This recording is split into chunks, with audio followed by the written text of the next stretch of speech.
Hi there, and welcome back to Blue Ocean English. This is another lesson in the series called English Food is Awesome. Now I know you're thinking English food is famous all over the world for being bad, but I don't agree. I think real English food is awesome. In fact, it's my mission to show you that English food is awesome. I think the real problem is that English restaurants are bad. They're better now, but in the past, very bad. And this is the food that foreign people eat when they visit England. So the restaurants are bad, you think all our food is bad because you eat bad food. I understand.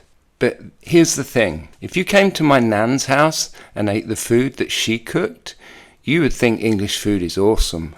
So in this series, I'm going to show you how to make lots of fantastic English dishes. And hopefully I can show you some nice words and phrases in English too. Then you can try to make these dishes at home and you will stop thinking that English food is terrible. You'll start to understand I'm right and English food is awesome. Are you ready? Cornish pasty. So Cornish pasty is very traditional. They're from the West Country where a lot of our good food is from. So Cornwall, Devon area. And it's one of my favourite things for a snack, for lunch. So the ingredients that you'll need for this, firstly for the pastry, you'll need 500 grams of strong bread flour, 120 grams of vegetable shortening or suet, 1 tablespoon of salt, 25 grams of margarine or butter, 170 millilitres of cold water, 1 egg that you need to beat and add some salt, so mix it and add some salt. And then for the filling, you need 350 grams of beef, so you can use beef skirt, rump steak or braising steak, and then 350 grams of potatoes, 200 grams of swede, 170 grams of onions, salt and black pepper, and a knob of butter. A knob of butter is 1 piece of butter, like a tablespoon. And then the method, first we will make the dough for the pastry. So put the flour into a bowl and add the vegetable shortening or suet, a pinch of salt, the butter and all of the water. Use a spoon to mix the ingredients well, then use your hands to mix everything together and you will begin to get a dry dough mixture. Put the dough onto a clean surface. You don't need to put any flour on the surface because the mixture is very dry. And then what we do is then we knead the dough. So kneading the dough is the movement that we use to make the dough smooth and mixed. And we do this to combine all of the ingredients well together. So just like if you're making bread or something like this. So we use our hands to stretch the dough and then roll it back into a ball and then turn it around, stretch it again, roll it up into a ball again and then keep going, repeat for about 5 or 6 minutes, just like making a pizza. And then slowly the dough will start to become smooth. And some advice for you, don't be afraid to use lots of pressure and energy. The more energy you put into this, the better the results. So give it some energy, or as we might say in English, give it some welly. After 5 or 6 minutes, when the dough is smooth, wrap it in cling film and put it in the fridge to rest for 30 to 60 minutes. Then while the dough is resting, we can peel and cut the potatoes, the swede and the onions. Cut them all into small cubes, about 1 centimetre square. And then cut the beef into the same size cubes. So cut the beef into 1 centimetre size cubes. And then put all of these ingredients into a bowl and mix them with the salt and the pepper. Mix them well all together. And then wait for the dough to be ready. Take a baking tray and butter it, so put butter all on the inside of the baking tray. Not too much, just a little bit.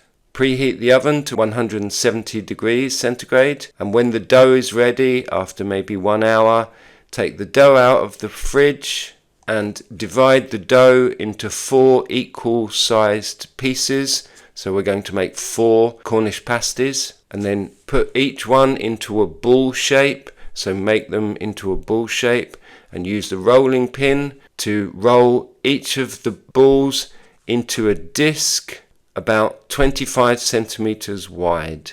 So a circle 25 centimeters wide, about the same size as a dinner plate. And then take the beef filling and spoon a quarter, so 25% of the filling, into each disc. Spread the filling onto one half of the disc, so you're going to fold the other half, so leave that empty. So put all of the filling on one half of the disc, leaving the other half clear. And then put a knob of butter on top of the filling, a little piece of butter that will, when you cook it, it will go into the filling. You can also use cream, is very good here. And then carefully fold over the disc of the pastry so the filling is like in a sandwich in the middle, and then join the edges of the disc and push it down with your fingers to seal. So seal is to close it. And then use a fork or your fingers to push the dough together and make sure it's closed very well. So it's like a pocket of the meat and the vegetables inside the pastry. And then the end corners of the disc, you can fold them underneath. Put the pasties onto the baking tray, and then take the beaten egg with the salt and brush the top of the pastry with the egg. This makes it go nice and golden brown. And then bake in the middle of the oven for about 45 minutes until the pasties are golden brown. Some advice for you: if the pasties aren't turning brown, then just increase the oven by maybe 10 degrees for the last 10 minutes.